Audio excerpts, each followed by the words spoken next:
মুহূর্তে অযোধ্যাতে আমি রয়েছি এবং অযোধ্যাতে রাম লাল্লার যে বাড়ি পাওয়া আমার গায়ে কাটা দিচ্ছে একটাই কারণে, কারণ আর কয়েক ঘন্টার অপেক্ষা।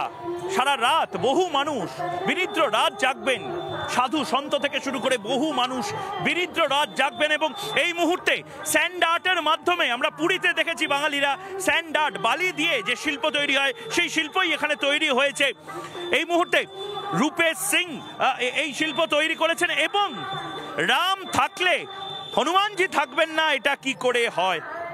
রাম থাকলে রাম সেতুর পাথর থাকবে না, কাঠবিড়ালি থাকবে না, কি করে হয়? শুধু বাবা নয়, এখন থেকে বলছে দাদা। বাড়িতে আনুন শুধুই লাল বাবা। লাল বাবা রাইস, স্বাদ ও স্বাস্থ্য একসাথে পাবেন শুধুমাত্র লাল বাবাতে। रूपेश सिंह এই মুহূর্তে আমার সঙ্গে রয়েছে। आप कितने दिन लगा ये बनाने में? 50 घंटे से ज्यादा लगे हैं, मान लीजिए 51 घंटे लगे। 50 घंटे जी। और 50 घंटे से भी कम टाइम तो अब मंदिर बनाने में, मंदिर में प्राण प्रतिष्ठा के लिए टाइम है। चंद घंटों में रामलला अपने मंदिर में विराजमान होंगे। उसके लिए अपनी खुशी जाहिर करने के लिए, और ये गेरुआ और ये पगड़ी से दाढ़ी से कोई दिक्कत नहीं है। मैं स्टूडेंट हूँ, मैं बाबा नहीं हूँ। बाबा का लुक है क्योंकि मैं एक संकल्प लिया हूँ और संकल्प सिद्धि की वजह से मैं बाबा बन गया। आरएसएस बीजेपी और सरदार, हाँ नहीं मैं उसका भी कुछ नहीं।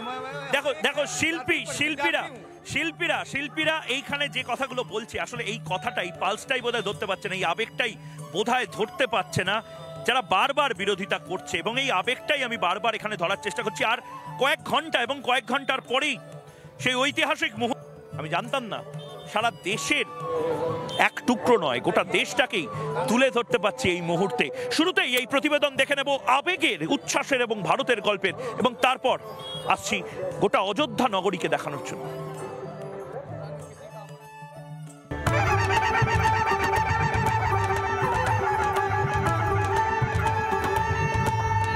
हाथ निकालो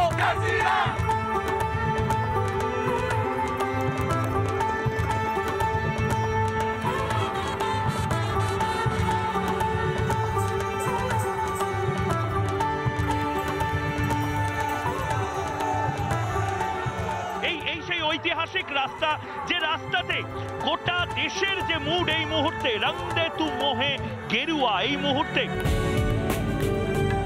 রং দে তু মোহে গেরুয়া, দেশের মুড এখন গেরুয়া। দুন্দুবির মাধ্যমে জানানো হচ্ছে আহ্বান।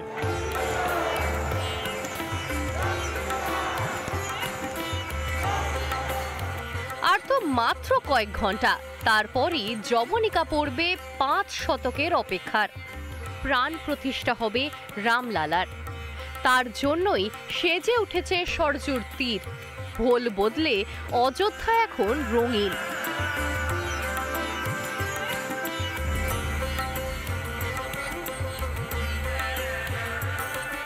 রাম নামে মুখরিত আকাশ বাতাস, ফুল মালা আলোয় সেজেছে রামনগরী।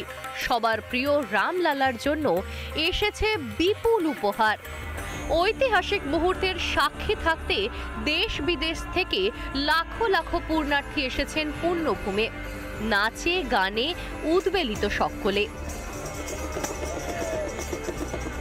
राम सबके नसों में, राम सबके प्राण है, राम सबके ज्योति है, इसलिए राममयी था, राममयी होने जा रहा है। हम बहुत बहुत आभारी है, पूरा संत समाज, पूरा सनातनी समाज बहुत बहुत आभारी है इसी सरकार को जिन्होंने राम मंदिर का निर्माण किया, और कल राम मंदिर की प्रतिष्ठा माननीय प्रधानमंत्री के कर कमलों द्वारा होने जा रही है। সোমবার অযোধ্যায় আসছেন প্রধানমন্ত্রী। ইতিমধ্যে রামভূমে এসে গিয়েছেন বহু তারকা। আগামীকাল আসবেন বাকিরাও।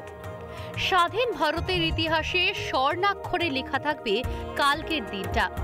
হাজারো বাধা, বিপত্তি, সমালোচনা, আক্রমণ কাটিয়ে নতুন ভারতে নতুন যুগের সূচনা হবে সোমবার। আর সেই মহেন্দ্রক্ষণের সাক্ষী থাকবে রিপাবলিক বাংলা। মেগা ইভেন্টের মেগা কভারেজ দেখতে চোখ রাখুন রিপাবলিকে। অযোধ্যা থেকে ময়ূক রঞ্জন ঘোষের report, Republic Bangla.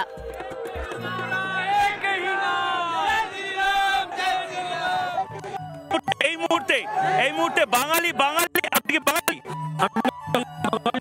I did my graduation there only, so I can speak Bangla. তা আপনি কোথা থেকে? আমি বানারস থেকে আসছি। বেনারস থেকে, কিন্তু আপনি বাংলা বলতে পারেন? আমি হনুমান দাদা, হনুমান বাবা বাংলা বলতে পারবো না, পড়াশোনা করেছি পাশে। একটু বাজিয়ে দেখান না শঙ্খ। জয় শ্রীরাম, জয় শ্রীরাম।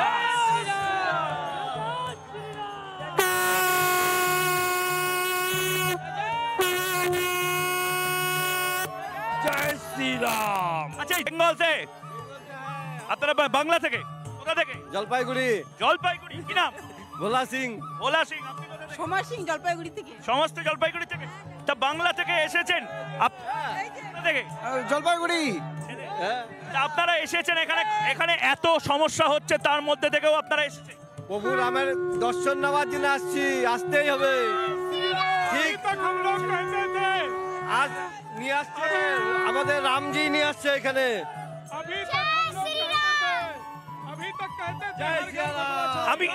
আমি একবার এই যে আবেগটা, যেটা লাইভে এই মুহূর্তে প্রচুর মানুষ এখানে চলে এসেছেন, প্রচুর ভিভিআইপি মুভমেন্ট হচ্ছে। এই জয় শ্রীরাম ধ্বনি কালকে দেখিয়েছিলাম জোয়ারে পরিণত হয়েছে, আজ সুনামিতে পরিণত হয়েছে। মানুষের আবেগের এক টুকরো ছবি দেখাবো এবং ততক্ষণে একটা ছোট্ট প্রতিবেদন নিয়ে নেব। এই মুহূর্তে আমি ঘোড়ায় চড়ছি না, আমার সাথে ঘোড় সওয়ারও নেই কেউ, কিন্তু গাজীপুরের এই ঘোড় সওয়াররা আসলে ঘোড় সওয়ার নয়। এদের আগে পূর্বপুরুষদের ব্যবসা ছিল धोबी घाटे नहीं जेत, धोबी घाट पे लेके गाना बजाना होता था। गाजीपुर जिला থেকে এসেছে गाना बजाना। हाँ सर, रामलला के सगात में गीत गाते हैं। आइए यहाँ पे। सर आपको सुना है? हाँ। जब तू धोबिया रे जइबे धोबी घाटावा,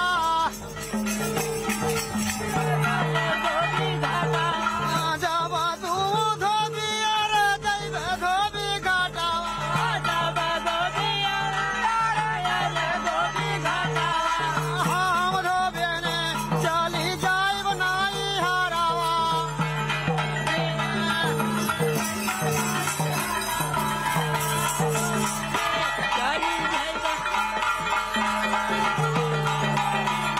चली जाइब नाई हरावा, हम धोबी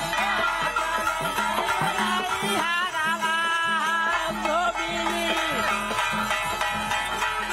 नीरे जइबी नाई हरावा, जब तोहे धोबी नीरे जइबू नाई हरावा, हम धोबी।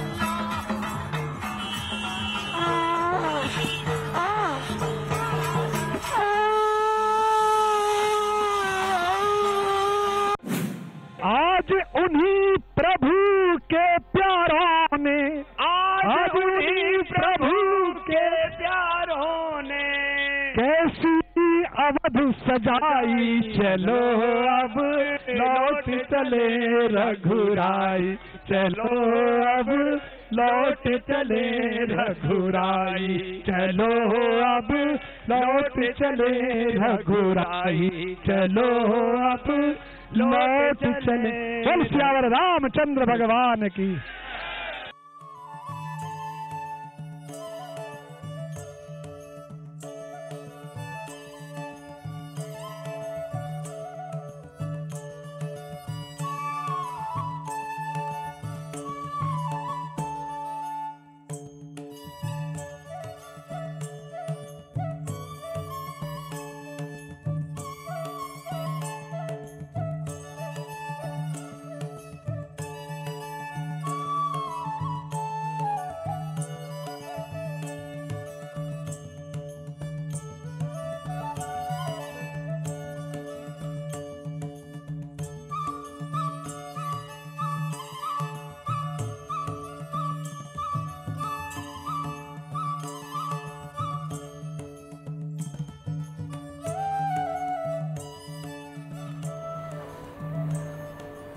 এবং এই মুহূর্তে যে ছবি উঠে আসছে অযোধ্যা থেকে, ময়ূক রঞ্জন ঘোষ যে ছবি দেখাচ্ছিল সিনিয়র এডিটর, সেখান থেকে ছবি উঠে আসছে রাত্রের রাম মন্দির, আলোক সজ্জায় সজ্জিত রাম মন্দির।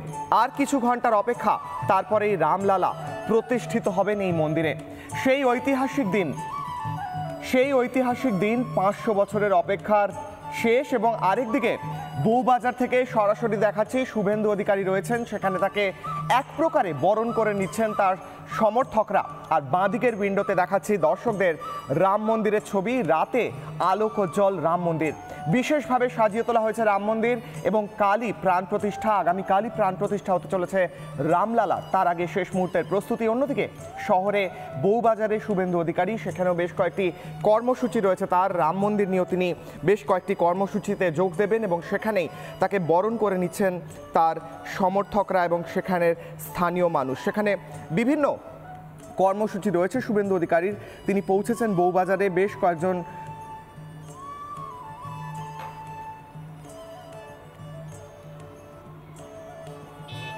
আমি এই মুহূর্তে একেবারে রয়েছি ধর্মপথে। দেখুন এই ধর্মপথ, সেই ধর্মপথে সমস্ত আলো জ্বলে গেছে এবং প্রচুর মানুষ এই মুহূর্তে, বাংলার মানুষকে আমি আহ্বান করব যারা এই মুহূর্তে অযোধ্যাতে রয়েছেন, যারা জবাব চায় বাংলাতে এই মুহূর্তে ইউটিউব স্ট্রিমিংয়ে দেখছেন, তাদের প্রত্যেককে বলবো আমার পেছনে চলে আসার জন্য। এবং অনেকেই রয়েছেন। আপনি কি বাংলা থেকে এসছেন? হ্যাঁ, অ্যাকচুয়ালিতে কলকাতা থেকে। এখানে কি করেন? এখানটা আমরা জব করি। কিসের? আমরা মেডিকেল রিপ্রেজেন্টেটিভ হচ্ছি অযোধ্যাতে। বাংলার কোথায় থাকতেন? বাংলা আমরা অশোকনগর থাকি, উত্তর 24 পরগনা, নর্থ অশোকনগর হাবড়া যে উত্তর 24। হ্যাঁ, উত্তর 24। তো ওখান থেকে এখানে কেন চলে এলেন? স্যার, কোম্পানিদের থাকে না, সুইচ থাকে এরিয়া ডেভেলপমেন্টের জন্য। কিরকম আপনি কতদিন ধরে আছেন স্যার? এখানটা হচ্ছে 20 ইয়ার্স। 20 বছর? অযোধ্যায় 20 বছর? মানে চোখের সামনে আপনি বিভিন্ন জিনিস দেখেছেন। এই সমস্ত জায়গায় তো কিছু ছিল না। কিচ্ছু ছিল না। অনেকে বলে, আচ্ছা সত্যি কথা একটা বলুন তো, অনেকে বলে যে এই অযোধ্যা শহরে শুধু মন্দিরই হচ্ছে, শুধুমাত্র ধর্ম হচ্ছে, উন্নতি নেই, রাস্তাঘাট নেই, চাকরি বাকরি নেই, কোনো কিছু নেই। এটা কি ঠিক না? না, এটা ভুল। কেন? কারণ এখানটা যে ডেভেলপমেন্টটা, এখানটা গভর্নমেন্ট যে ডেভেলপমেন্টটা যেটা ডেভেলপ করেছে সেটা একদম অদ্বিতীয়। মানে কি প্রত্যেকটা জায়গাতে আপনি মানে কি যেটা ধর্মস্থলী এটা হচ্ছে, আগে যেরকম লোকে বলতো কি এটা এখনো এখানটা মানে কি জব রিকোয়ারমেন্ট নাই, এটা নেই ওইটা নেই, বাট এখানটা যে গভর্নমেন্ট, যে প্রেজেন্ট টাইমে যে গভর্নমেন্ট, সে অযোধ্যার জন্য স্পেশালি কাজ করেছে। এখানে চাকরি বাকরি হচ্ছে? রাইট হচ্ছে। চাকরি এক নম্বর। চাকরি বলছে মন্দিরের সামনে বাটিয়াতে বসতে হবে সবাইকে। না এরকম কিছু না, এইসব মনোধারণা হচ্ছে যার। ঠিক আছে, আমরা এখানটা 20 বছর অবধি আর প্রথমে ছিলাম আর এখনও আছি। আর দেখতে 20 বছরে আমরা ডেভেলপমেন্ট দেখলাম। এর প্রথমে আমরা সরকারও দেখলাম, এখন যা যোগী সরকার হচ্ছে, বুলডোজার বাবা ইজ নাম্বার 1। বুলডোজার বাবা ইজ নাম্বার 1। একদিকে অযোধ্যার বাঙালিরা বুলডোজার বাবা ইজ নাম্বার 1 বলছেন এবং অন্যদিকে শুভেন্দু অধিকারী তিনি সন্তোষ মিত্র স্কোয়ারে পুজো দিচ্ছেন। রাম আসবেন, প্রাণ প্রতিষ্ঠা হবে রামের। এবং তার জন্য आप कहाँ से? यहाँ से जी। वो बाजार से एक तरफ देखिए पूरा इंडिया जुड़ गया है। एक तरफ शुभेंदु अधिकारी जो बंगाल के बीजेपी लीडर है, वो बाजार में कोलकाता शहर के वहां पे राम के नाम पे पूजन कर रहे हैं और यहाँ पे आप लोग यहाँ पे रास्ते में खड़े हैं। কোথাও মনে হচ্ছে গোটা দেশ জুড়ে গেছে। আমি বেনারস থেকে এসেছি। গোটা দেশ জুড়ে গেছে মনে হচ্ছে। হ্যাঁ, গোটা দেশ জুড়ে গেছে। আরে বাবা, রামনগরী, পুরা দেশ রামনগরী। জয় শ্রী। কাল মে রাম এসে গেছে, এখন আর ভাবতে হবে না, এখন সব বুলডোজার বাবা এসে গেছে, এখন আর কিছু বলতে হবে না। তো শঙ্খবাজি একবার আমাদের যারা গেস্টরা রয়েছে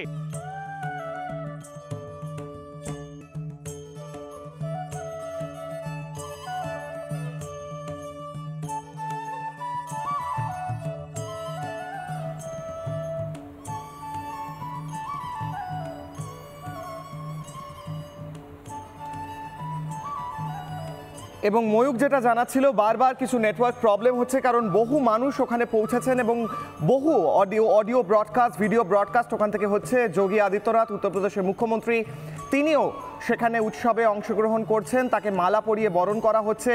রাম নামে একদিকে মাতোয়ারা গোটা দেশ, অন্যদিকে মুখ্যমন্ত্রী। কালকে ওনার বড় পরীক্ষা, কারণ গোটা বিষয়টি উনি তদারকি করছেন। গোটা আয়োজন থেকে শুরু করে যে গেস্ট আসবেন, যারা অতিথি আসবেন, সেখান থেকে শুরু করে প্রাণ প্রতিষ্ঠার অনুষ্ঠান সম্পূর্ণটা করতে হবে মুখ্যমন্ত্রী যোগী আদিত্যনাথের তদারকিতে। সেই জন্য তিনিও শেষ মুহূর্তের প্রস্তুতি খতিয়ে দেখছেন এবং তিনিও একটি মন্দিরে গিয়ে পৌঁছেছেন, সেই ছবি উঠে আসছে। উত্তরপ্রদেশের মুখ্যমন্ত্রী যোগী আদিত্যনাথ, তাকে মালা পরিয়ে বরণ করা হলো, তিনিও রয়েছেন সেখানে। এবং আগামীকালই হবে প্রাণ প্রতিষ্ঠা। তার আগে শেষ মুহূর্তের প্রস্তুতি, একদিকে সিকিউরিটি। এবং ময়ূক যে ছবি তুলে ধরছিল, সেখানে সাধারণ মানুষ, সেখানের ভক্তরা এবং বাঙালিরা প্রত্যেকে উচ্ছ্বসিত, প্রত্যেকে রামলালার আসার অপেক্ষায়। মুখ্যমন্ত্রীকে বারবার প্রণাম করে এবং মালা দিয়ে বরণ করা হলো এবং তারপরই তিনি পৌঁছেছেন এবং তারই সঙ্গে সঙ্গে প্রদীপ জ্বালিয়ে, বহু লক্ষ দীপ জ্বালিয়ে স্বাগত করা হচ্ছে তাকে। এবং এই মুহূর্তে আমার পাশ দিয়ে যোগী আদিত্যনাথ কিছুক্ষণ আগেই তিনি হনুমান গাড়ির দিকে গেলেন। কয়েক মিনিটের মধ্যে হনুমান গাড়িতে সম্ভবত পৌঁছে গেছেন। আমরা চেষ্টা করব হনুমান গাড়ি থেকে, এনআইতেও সেই ছবি আসছে, হনুমান গাড়িতে যোগী আদিত্যনাথ মুখ্যমন্ত্রী তিনি পুজো দিচ্ছেন, শেষ মুহূর্তের পুজো দিচ্ছেন হনুমান গাড়ি থেকে, সেই ছবি আপনাদেরকে দেখাচ্ছি। এবং তার পাশাপাশি আমি মানস ভট্টাচার্যের কাছে যাব। মানসটা একটা কথা বারবার বাংলাতে চালু আছে এবং এটা রাজনীতিবিদদের জন্যই, যে জয় শ্রীরাম বললে নাকি রাজনৈতিক একটা স্লোগান দেওয়া হয়ে যায়। রাম রাম অব্দি ঠিক আছে, সিয়ারাম অব্দি ঠিক আছে, কিন্তু জয় শ্রীরাম বলা যাবে না। এবং আপনি যখন বলছেন এই মুহূর্তে কঙ্গনা রানাওয়াত আমার পাশ দিয়ে তিনি বেরিয়ে যাচ্ছেন, কঙ্গনা রানাওয়াতের সাথে অন্য সাধু সন্ত যারা রয়েছেন তারা পেরিয়ে যাচ্ছেন। মানসদা, এই নগরীটা গোটাটা এখন মানে গোটা দেশ হয়ে গেছে, গোটা বিশ্ব বোধহয় এইটুকু জায়গাতে চলে এসেছে। জয় শ্রীরামে কেন আপত্তি? জয় শ্রীরামে আপত্তির কোনো কারণ থাকার কথা নয়, কারণ যদি আক্ষরিক অর্থ ধরি তাহলে জয় শ্রীরাম মানে শ্রী লক্ষ্মী, আর রাম হচ্ছে দ্য বেস্ট বিউটি, পৃথিবীর শ্রেষ্ঠ সৌন্দর্য আক্ষরিক মানে। তো সৌন্দর্যের জয় হোক। তো এখন আমরা যেটা দেখছি বা তোমার মাধ্যমে যে প্রাণ শক্তির উপলব্ধি করছি, সেটা মূলত কোনো মন্দির প্রতিষ্ঠাতে সীমাবদ্ধ নয়, কোনো মাত্র একটা রামলালা প্রতিষ্ঠাই নয়, এটা আমি বলতে পারি কোনো হিন্দু মুসলমান শিখের ব্যাপার নয়, এটা হচ্ছে রেস্টোরেশন অফ সিভিলাইজেশন। একটা সভ্যতার পুনরুত্থান হচ্ছে, একটা সৃষ্টিশীল সভ্যতার পুনরুত্থান হচ্ছে এবং সেটা গ্লোবালি হচ্ছে। কিছুক্ষণ আগেই আমেরিকা থেকে বেশ কিছু ছবি পেয়েছি আমি, যেখানে পালিত হচ্ছে এটা। এর পরেও মানে বিশ্ব সভ্যতার যে পুনরুত্থান হচ্ছে, তারপরেও যদি এই সৌন্দর্যপ্রিয়তায়, এই শিল্পপ্রিয়তায়, যেখানে রাজস্থানের লোকনৃত্য কিছুক্ষণ আগে যেটা তোমার রিপাবলিকের পর্দায় দেখছিলাম, ওটা রাজস্থানের লোকনৃত্য, গুজরাটের দেখেছি, ছত্তিশগড় দেখেছি, উত্তর ভারত দেখেছি, দক্ষিণ ভারত দেখেছি, এবং সেখানে যে শৈলী মেনে মন্দির তৈরি হয়েছে সেটাকে নাগর শৈলী বলা হয়। এই সব ব্যাপারটা মিলে যে শিল্প সুষমা, যে সৃষ্টির দোতনা, সেই সৃষ্টিতে ফিরে আসছি আমরা প্রায় 1100 বছর পর, মানে একাদশ শতাব্দীর পর। গত 1000 বছরে উত্তর ভারতে কোনো বড় মন্দির তৈরি হয়নি, 1000 বছর পর মন্দির তৈরি হচ্ছে, মানে 500 বছর নয়, গত 1000 বছরে এই প্রথম উত্তরপ্রদেশের হাত ধরে, অযোধ্যার হাত ধরে বিশ্ব সভ্যতার পুনরুত্থান ঘটছে। এখন এর পরেও যদি বাংলার বুদ্ধিজীবী মহল বলো বা কেউ যদি এই বিষয়টাকে বুঝতে না চান, যদি বিষয়টাকে শুধুমাত্র মন্দির প্রতিষ্ঠার ক্ষেত্রে আটকে রাখেন, তাহলে আমি এটুকু বলতে পারি আজকে এই আনন্দের দিনে যে সংস্কৃতে একটি শ্লোক আছে, যস্য নাস্তি স্বয়ং প্রজ্ঞা শাস্ত্রতস্য করোতি কিম লোচনাভ্যাং বিহীনস্য দর্পণ কিম করিষ্যতি। যে নিজের থেকে পড়তে চায় না, তাকে গাদা গাদা বই কিনে দিয়ে কি হবে? যে নিজে অন্ধ, তার সামনে দামি আয়না ধরে কি হবে? তো সেই রকম অবস্থায় আমরা যেন না যাই। সমস্ত রাজনৈতিক দল বা সমস্ত মানুষের কাছে আবেদন, সভ্যতার এই পুনরুত্থানে অযোধ্যা থেকে তোমাদের মাধ্যমে যে প্রাণ শক্তির সঞ্চার হচ্ছে, সেটাতে এই জায়গাতে মানসদা আমি এই জায়গাতে একবার আমি সুদীপ্তদার কাছে যেতে চাই। সুদীপ্তদাকে একটা প্রশ্ন করতে চাই। সুদীপ্তদা, এই গেরুয়া রং যে রঙে লেখা আছে জয় শ্রীরাম, এই যে পতাকা, যেই পতাকা বহু মানুষ এই মুহূর্তে এভাবে তুলে ধরেছেন, এই পতাকা, যে পতাকাতে জয় শ্রীরাম লেখা আছে, যে পতাকাতে রাম মন্দিরের ছবি আছে, যে পতাকা রামচন্দ্রের ছবি বর্ণিত আছে, সেই পতাকা যদি ধরে রাখা হয়, তোমার পতাকা যারে দিচ্ছ তারে বহিবারে দাও শক্তি, একথা তো আপনারাই বলেছেন। ভারতের মানুষ এই পতাকা যদি ধরে, গেরুয়া যদি ধরে, তাহলে অসুবিধা কি আছে সুদীপ্তদা? শোনো ময়ূক, আজকে রাম লাল্লার যে একটা মন্দির প্রতিষ্ঠান হচ্ছে আইন মেনে, এটা পুরো ভারতবর্ষ উল্লাসিত এবং ভারতবর্ষের প্রত্যেক নাগরিক এটাকে সমর্থন করে এবং তার মধ্যে কেউ বাদ যায় না। রাম একটা সভ্যতার প্রতীক, সেই সভ্যতার প্রতীকে আজকে শ্রী রামচন্দ্রের মন্দির আমরা দেখছি তৈরি হচ্ছে, সেটা আইন মেনে তৈরি হচ্ছে, এটাতে সবার সমর্থন আছে। কিন্তু সমর্থনটা কোন জায়গায় এসে ধাক্কা খাচ্ছে? যখন দেখছি যে সেন্ট্রাল গভর্নমেন্ট একটা ট্রাস্ট ফর্ম করেছিল 19 ফেব্রুয়ারি 2020, সেটা হচ্ছে শ্রী রাম জন্মভূমি তৃতীয় ক্ষেত্র। The trust compromise by 15 trustees, 15টা ট্রাস্টিজ নিয়ে এই ট্রাস্টটা তৈরি হয়েছিল। চেয়ারম্যান ছিল মহান্ত নিত্যগোপাল দাসজি, জেনারেল সেক্রেটারি ছিল চম্পক রায়জি। এনারা দুজন এই ট্রাস্টের মূল কাণ্ডারি। আমার ধারণা আপনি জানেন এত কিছু, কিন্তু অভিষেক বন্দ্যোপাধ্যায় বোধহয় কিচ্ছু জানেন না এই বিষয়টায়। তাই জন্যই উনি খুব দায়সারা ভাবে একটা টুইট করতে পারেন, যে টুইটে লিখতে পারেন যে হেট্রেড, ঘৃণার উপরে তৈরি মন্দির মানেটা কি? ঘৃণার উপরে তৈরি মন্দির, রাম মন্দির, এটাকে পুরোপুরি তৃণমূল কংগ্রেস দাগিয়ে দিল।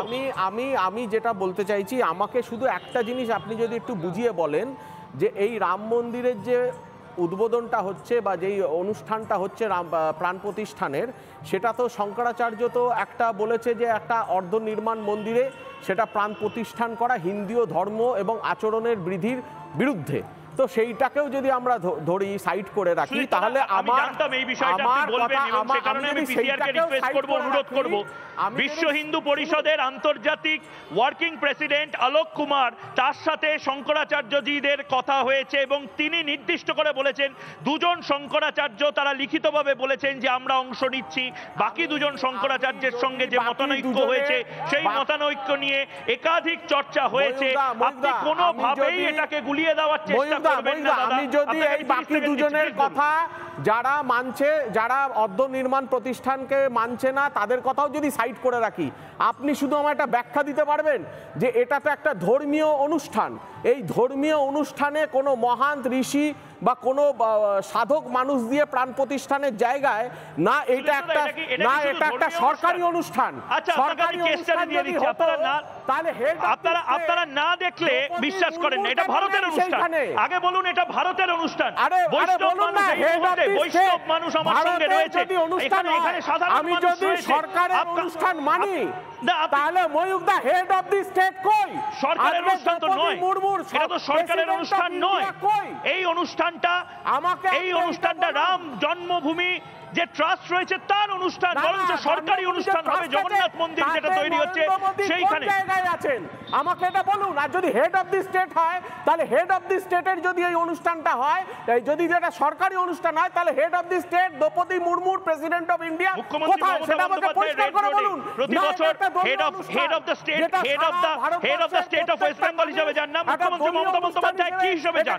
তৃণমূল নেত্রী হিসেবে। মুখ্যমন্ত্রী মমতা বন্দ্যোপাধ্যায় যখন রেড রোডে যখন মুখ্যমন্ত্রী মমতা বন্দ্যোপাধ্যায় একটি নির্দিষ্ট ধর্মের, একটি নির্দিষ্ট ধর্মাচরণের অংশ হতে যান, মুখ্যমন্ত্রী মমতা বন্দ্যোপাধ্যায় কি হিসেবে যান?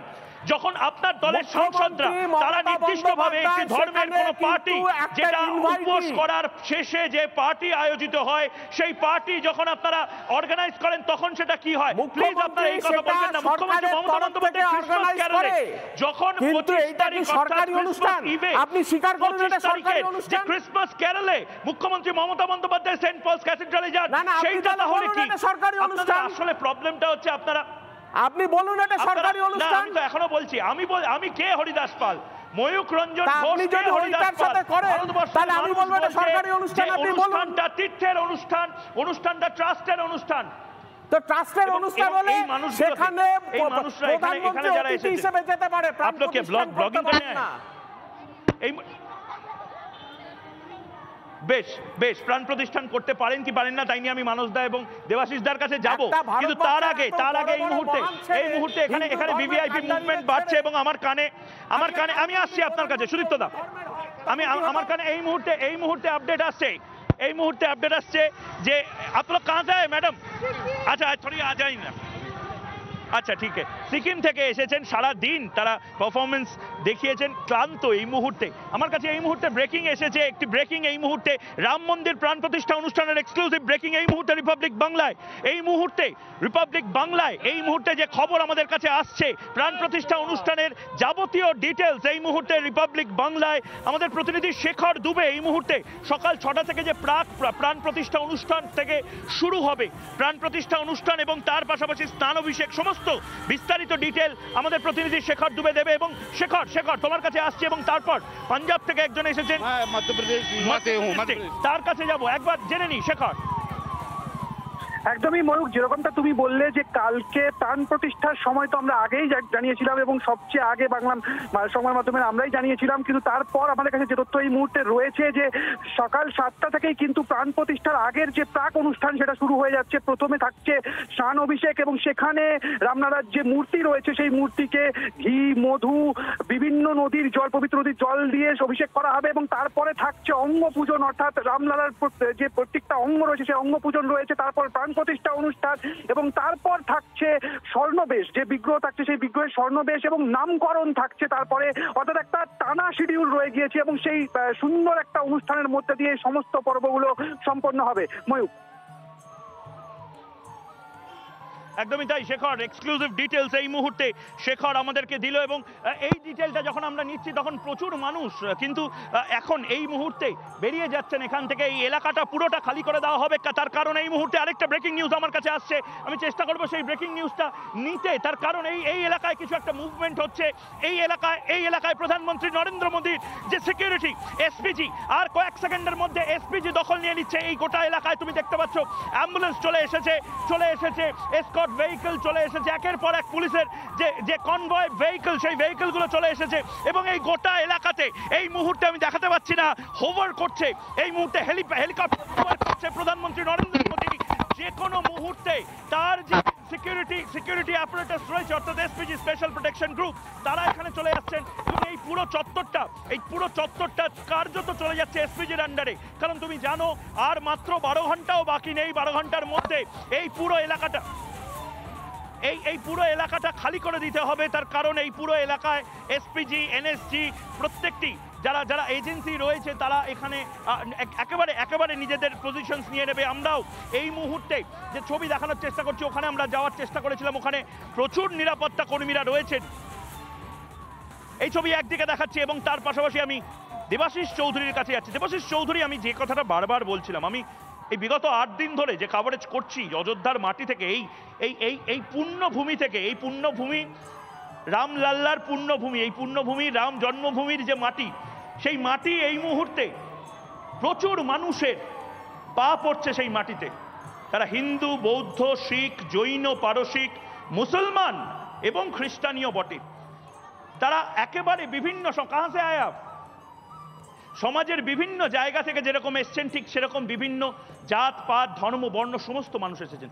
বহুভাবে চেষ্টা হয়েছে রাম মন্দিরকে ঘিরে কুৎসা করতে। প্রথমে বলা হলো রাম মন্দির, সেই রাম মন্দিরে নাকি নিচু শ্রেণী বা নিচু বর্ণের মানুষ, তথাকথিত যাদেরকে বলা হয়, তারা নাকি ঢুকতে পারবে না। তারপরে বলা হলো যে গর্ভগৃহ, সেই গর্ভগৃহকে নিয়ে কুৎসার বিষয়। তারপরে বলা হলো যে গোটা মন্দির চত্বরে নাকি দুর্গা ঠাকুরের কোনো অস্তিত্ব থাকবে না। তারপর বলা হলো সীতা মা নাকি মন্দির চত্বরে থাকবে না। তারপর বলা হলো রামলাল্লার মূর্তি, সেই মূর্তি নিয়ে এত লাফালাফি টাকা পয়সা খরচার কি আছে, তা দিয়ে তো হাসপাতাল বানানোর জন্য। সমস্ত কিছু আবারও বলছি, একেবারে ডেসিমেট করে দেওয়া যাকে বলে, একেবারে ফুস হয়ে যাওয়া। এবং জেগে থাকা, কোলে বাচ্চা নিয়ে রাত 8:30টার সময় মায়েরা নিজের সন্তানকে দেখাতে আসছে পাশে একটি মন্দির হচ্ছে, যে মন্দিরে রাজা ফিরে আসবে। অযোধ্যার মানুষের এই ভাষা, কি বলবেন? দেখুন, দুটো জিনিস এখানে পরিষ্কার করার প্রয়োজন আছে। প্রথম হচ্ছে যে এই যে প্রাণ প্রতিষ্ঠার যেটা ধর্মীয় অনুষ্ঠান, যেটা ধর্মের দিকটা, সেটাতে 14 জন এখানে যজমান আছেন, 14 জন পূজা দেবেন। তার মধ্যে নরেন্দ্র মোদী নেই, মোহন ভাগবতজিও নেই। এনারা সেবায় থাকবেন, এনারা পাশে দাঁড়িয়ে থাকবেন। কাশীর ডোমরাজ, মহাদেব গায়কওয়াড়, দিলীপ বাল্মীকি, এরকম প্রভৃতি সো কল্ড কোট আনকোট নিচু জাতি, কোট আনকোট তথাকথিত নিচু জাতি, এরাই যজমান হবেন, এরা প্রাণ প্রতিষ্ঠার পুজো করবেন। কাশীর ডোমরাজ, মহাদেব গায়কোয়াড়, দিলীপ বাল্মীকি, আরও এদের সঙ্গে আরও 12 জন, আরও 11 জন, এই 14 জন হচ্ছে যজমান প্রথম।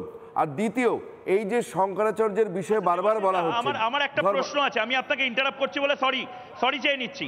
আমার একটা প্রশ্ন আছে, এটা মানসদাও বোধহয় বলতে পারবেন। এই যে একটা ন্যারেটিভ সেট হয়েছে যে উচ্চ বর্ণের, উচ্চ জাতের, নির্দিষ্ট উত্তর ভারতের, উত্তরপ্রদেশের মানুষেরই নাকি রাম সবরীর নয়, রাম কেবক শ্রেণীর মাঝিদের নয়, রাম দলিতদের নয়, রাম বাংলা এবং উত্তরপ্রদেশ সারা দেশের যুবকদের নয়, রাম এই মুহূর্তে এই যে ন্যারেটিভটা, রাম যে সবার, রাম যে ইউনাইট করছে দেশকে। আপ কাহা সে? আগ্রা। আপ কাহা সে? আমি আসাম থেকে। রাম যে জুড়ে দিচ্ছে অসম, পশ্চিমবঙ্গ, উত্তরপ্রদেশকে, এটাকে কি বলবেন? না, অবশ্যই ভগবান রাম শুধু ভারতবর্ষ নয়, গোটা south east Asia, Laos, Cambodia, Thailand, আমরা সবাই জানছি ইন্ডোনেশিয়ার প্রাণপুরুষ রাম। তো এটা তো আছেই। শঙ্করাচার্যের বিষয়টা হচ্ছে যে যেই শঙ্করাচার্যের বিষয়ে এত উৎপাত হচ্ছে, ডিসেম্বর 2004 মিথ্যে খুনের অভিযোগে শঙ্করাচার্যকে কেন্দ্র সরকারের অঙ্গুলি হেলনে, সোনিয়া গান্ধীর অঙ্গুলি হেলনে কাঁচির শঙ্করাচার্যকে অ্যারেস্ট করা হয়েছিল। তখন কজন এই কি বলে মুলায়ম সিং যাদব আর লালু যাদব এরা সরব হয়েছিল। 2013-তে এই অভিযোগ থেকে মুক্ত হয় শঙ্করাচার্য, কাঁচির শঙ্করাচার্য। 2004 থেকে 2013 অবধি উনি দীর্ঘদিন এই লড়াই লড়েছেন। আমি একটু থামাচ্ছি, আমার রামদেব বাবা এই মুহূর্তে যাচ্ছেন, রামদেব বাবা এই মুহূর্তে, বাবা রামদেব এই মুহূর্তে আমার পাশ দিয়ে যাচ্ছেন, দেখতে পাচ্ছেন বাবা রামদেবকে ঘিরে কি পরিমাণ উন্মাদনা। প্রচুর মানুষ এই মুহূর্তে, গোটা এলাকার যত মানুষ রয়েছেন তারা কনভয়ের পেছনে দৌড়াচ্ছেন। বাবা রামদেব এই মুহূর্তে আমার পাশ দিয়ে বেরিয়ে গেলেন। বাবা রামদেবকে চেষ্টা করব আমি আবার হোটেলে, বাবা রামদেব যেখানে রয়েছেন সেখানে আমি চেষ্টা করব আরেকবার। দরারাতে অসম থেকে এসছেন বলছিলেন, মানুষদা ওখানে রয়েছেন, দেবাশিস দা ওখানে রয়েছেন, বড় বড় যারা আমাদের অতিথিরা রয়েছেন তারা রয়েছেন। আপনি অসম থেকে কেন এলেন? মা কামাখ্যা তো ওখানে রয়েছে, এখানে শ্রীরামের কাছে আমাদের ভগবানের রাম, এটা হলো সনাতন ধর্মের মানে আর কি দেখা মনে করবেন না। তার কারণ হচ্ছে আমাদের এখানে পশ্চিমবঙ্গে একটা শ্রেণীর মানুষ বলে আমাদের তো মা কালী, আমাদের তো মা দুর্গা, আমাদের রাম নয়, রাজা রাম আমাদের নাকি নয়। আপনাদেরকেও নিশ্চয়ই বলে। না না না, হ্যাঁ আমাদের এখানে দেখো আসামের পরিস্থিতি অনেক, পশ্চিমবঙ্গে আর আসামের মধ্যে অনেক ডিফারেন্স। আসামের পরিস্থিতি অনেক ভালো বর্তমান সময়ে। বিগত দেখা যায় 2টা টার্মস লাগবে, 7-8 বছর ধরে আসামে ভারতীয় জনতা পার্টি সরকার করছে। সত্য কথা বলতে কি আসামে অনেক ডেভেলপ। আপনি যদি আসাম গিয়ে যান বা আসামে যদি পশ্চিমবঙ্গ থেকে যারা যাচ্ছে তারা দেখছে আসামে অনেক উন্নত মানে কি? আমরাও তো আমরা উন্নত মানে কি রাস্তাঘাট, চাকরির দিকে অনেক দিকে আসামে উন্নত আছে বর্তমান সময়ে আসামের। 2 নম্বর কথা হলো দেখুন, আপনি বলছেন আসাম রামের কথা বলছেন। রাম দেখেন আমাদের প্রত্যেকের হৃদয়ে বাস করে। রামটা হলো প্রত্যেক সনাতন ধর্মের প্রত্যেকটা মানুষের। আপনার গলায় তুলসীর মালা আমি দেখতে পাচ্ছি। আমি কোথাও মনে হচ্ছে যে রামকে নিয়ে যে রাজনীতি হচ্ছে সেটা খারাপ? না, এটা তো খারাপ। এটা রাম নিয়ে রাজনীতি। आप कहां से? मैं प्रयागराज से हूँ। प्रयागराज से है। एक पवित्र जगह से और एक पवित्र जगह पे आने का क्या मजा क्या है? मजा मैं प्रयागराज से अखिलेश सिंह बोल रहा हूँ। मजा इतना है कि समझिए हमने 500 सालों का इतिहास जीता है और इसको आज हम जी रहे हैं। आज 19वीं सदी से काउंटडाउन शुरू करें, तो काउंटडाउन शुरू करें। अभी बजा है 8:30 बजा है। कल सुबह 10 बजे वो घड़ी आ रही है। कितने घंटे बचा है फिर? बस टेंशन हो रहा है? हाँ, हो रहा है, एकदम टेंशन हो रहा है। रात में टेंशन होगा। 10:30 घंटे रह गए हैं और इस विजय पताका को हम बहुत जोरदार तरीके से लहराएंगे। जय श्री राम। অর্থাৎ এখানে কাউন্টডাউন শুরু হয়ে গেছে। আর মাত্র 10 ঘন্টা, আর 10 ঘন্টা তারপরে। তুমি কোথা থেকে? कहां से? मैं दिल्ली से आया हूँ। काउंटडाउन तो शुरू हो गया बाबा, काउंटडाउन तो शुरू हो गया। राम तो घर आ रहे। राम घर आए नहीं, राम तो पहले ही से घर में बैठे हैं, बसे हुए हैं दिल के घर में। दिल के घर में थे, अभी मंदिर के घर में बैठेंगे। आप लोग कहां से आए हो?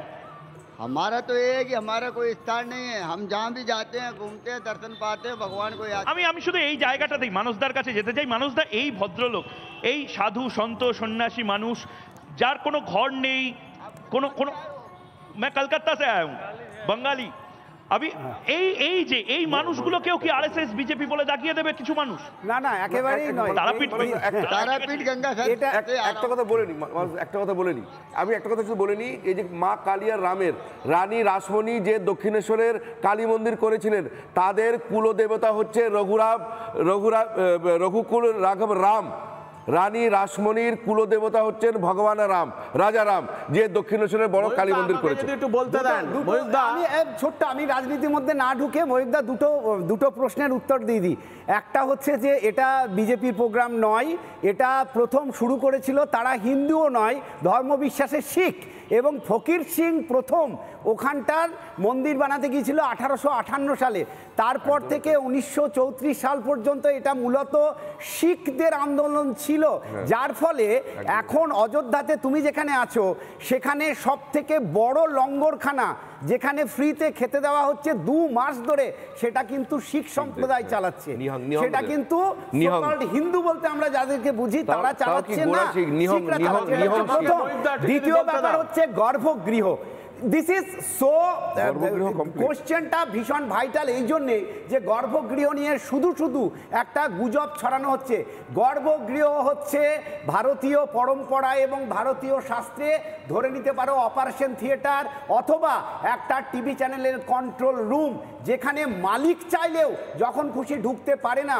কারণ যে নাগর শৈলী স্থাপত্যে ওই মন্দিরটা তৈরি হয়েছে, যে শৈলীটাকে বলা হয় নাগর শৈলী, সেখানে গর্ভগৃহের মধ্যে যে সাউন্ড এফেক্ট থাকে সেখানে যাকে তাকে ঢুকতে দেওয়া হয় না, কারণ তার শরীরের তার ব্রেনের ক্ষতি হতে পারে।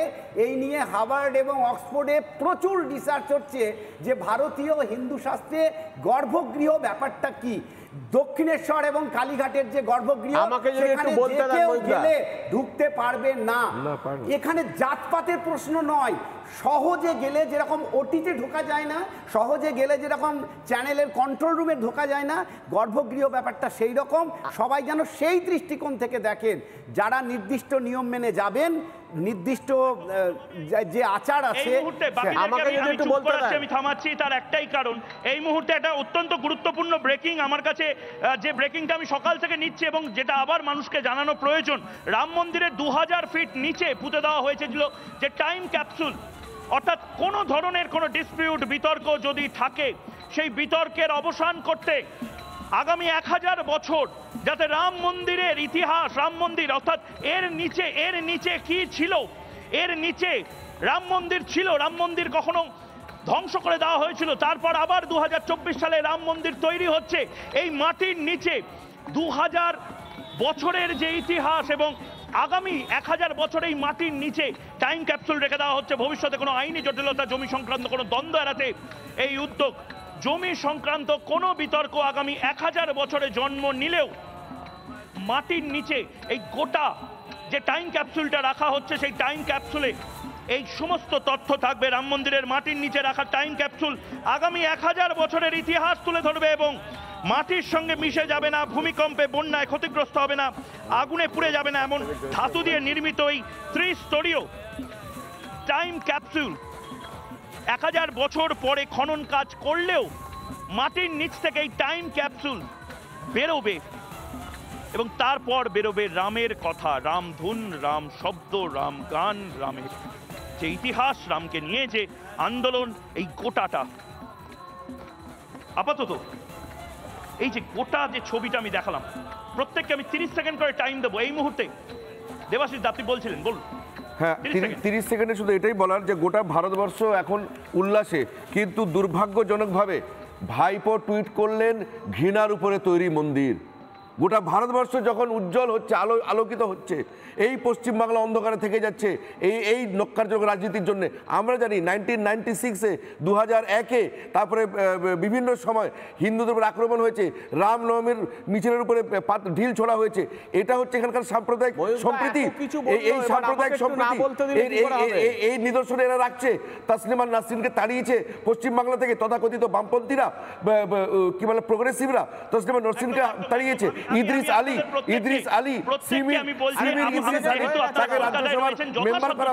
বিশ্বাস করুন, বিগত 8 দিন ধরে ভোর 7টা থেকে রাত 11টা অবধি আপনাদের জন্য আমি চেষ্টা করেছি অযোধ্যার ছবি না, আমাকে বলা হয়েছিল অফিস থেকে অযোধ্যার এক মুঠো ছবি তুলে আনো ময়ূকদা। আমি আবারও বলছি, আমি অযোধ্যায় এসেছিলাম, আমি অযোধ্যার ছবি তোলার জন্য এসেছিলাম, অযোধ্যার গল্প বলার জন্য এসেছিলাম। আমি অযোধ্যায় এসে গোটা দেশকে দেখতে পাচ্ছি, এই মুহূর্তে গোটা দেশের ছেলেরা, যুবকেরা, মায়েরা, বৃদ্ধ, আবাল বনিতা তাদেরকে দেখতে পাচ্ছি, এবং দেখতে পাচ্ছি গোটা দেশের এই মুহূর্তে থিম বোধহয় রং দে তু মোহে গেরুয়া। এই মুহূর্তে অনেকের হয়তো ভয় লাগবে, অনেকের হয়তো রাতে ঘুম উড়ে